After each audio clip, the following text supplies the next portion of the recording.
জীবন সহজ নয়। আমাদের প্রত্যেকেরই জীবনে এমন কিছু সময় আসে যখন মনে হয় আর সম্ভব না। চারদিক অন্ধকার, কষ্টই কেবল সঙ্গী। কিন্তু জানো কি, সেই কষ্টই হতে পারে তোমার জীবন বদলে দেওয়ার সবচেয়ে বড় সুযোগ। আজকের ভিডিওতে আমি তোমার সঙ্গে এমন 5টি শক্তিশালী কাজ শেয়ার করব, যেগুলো তুমি কষ্টের সময় করলে ধীরে ধীরে বদলে যাবে তোমার মন, দৃষ্টিভঙ্গি এবং শেষ পর্যন্ত তোমার জীবন। চুপ থেকে নিজের সঙ্গে কথা বলা। কষ্টের সময় আমরা অনেক শোরগোল করি, অভিযোগ করি, কান্নাকাটি করি, অন্যের উপর দোষ চাপাই। কিন্তু সবচেয়ে কার্যকর কাজটি হলো চুপ থেকে নিজের সঙ্গে কথা বলা। নিজেকে জিজ্ঞেস করো, আমি কেন কষ্টে আছি? এই কষ্ট আমাকে কি শেখাচ্ছে? আমি এখান থেকে কিভাবে বের হতে পারি? নিজের ভেতরের সেই শান্ত কণ্ঠকে শোনা শুরু করো।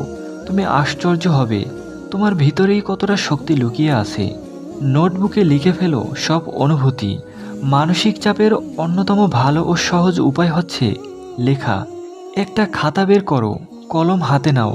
কষ্টটা কি, কিভাবে শুরু হলো, কার জন্য, কি অনুভব করছো, লিখে ফেলো সব কিছু।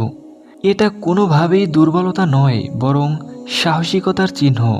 মনের ভেতরের ভার কমে যায় এবং তুমি এক ধাপে সামনে এগিয়ে যাও। নিয়মিত নামাজ ও দোয়ার মাধ্যমে আল্লাহর কাছে ফিরে যাও। আমরা কষ্টে পড়লে অনেক সময় চারপাশে সমাধান খুঁজি, অথচ যিনি সব কিছু জানেন তার কাছেই ফিরে যাই না। এই সময়টাই হলো সবচেয়ে বেশি ইবাদতে মনোযোগ দেওয়ার সময়। নামাজে দাঁড়াও, দোয়া করো, রাতে তাহাজ্জুদে কাঁদো। তুমি যদি আল্লাহর সঙ্গে কানেকশন তৈরি করো, তাহলে কষ্ট তোমাকে আর ভেঙে ফেলবে না, বরং গড়ে তুলবে। কৃতজ্ঞতার চর্চা শুরু করো। হ্যাঁ, কষ্টের মধ্যেও কৃতজ্ঞ হওয়া সম্ভব। একটা তালিকা করো, জীবনে তুমি কি কি পেয়েছো। বাবা, মা, স্বাস্থ্য, বন্ধু, জীবিত থাকা, আশেপাশের মানুষ, হয়তো ছোট একটা কাজ বা আশ্রয়।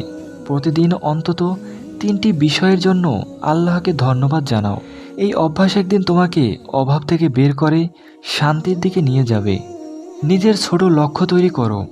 কষ্টে থাকলে মানুষ ভবিষ্যৎ নিয়ে ভাবতে ভুলে যায়। এটাই ঠিক সময় যখন তুমি ছোট একটা লক্ষ্য স্থির করবে। যেমন, আমি আগামী 7 দিনে একটা ভালো বই পড়ে শেষ করব। আমি প্রতিদিন সকালে হাঁটতে যাব। আমি নতুন কিছু শিখব। এই ছোট ছোট অগ্রগতি ধীরে ধীরে তোমার জীবনকে গঠনমূলক রূপ দেবে। প্রিয় দর্শক, কষ্ট মানে শেষ নয়, এটা অনেক সময় একটা নতুন সূচনার নাম। যদি তুমি এই 5টি কাজ সত্যিকার অর্থে চর্চা করো, তবে কষ্ট একসময় তোমার শক্তির উৎসে রূপ নেবে।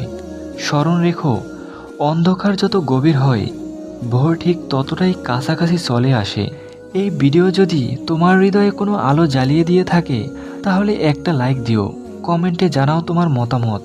আর এমন একজনের সঙ্গে শেয়ার করো যার জীবনে এই কথাগুলোর দরকার। আর এমন আরও অনুপ্রেরণামূলক ভিডিও পেতে আমাদের চ্যানেলটি সাবস্ক্রাইব করতে ভুলবে না। ধন্যবাদ। তোমার জীবনে শান্তি ও সফলতা আসুক।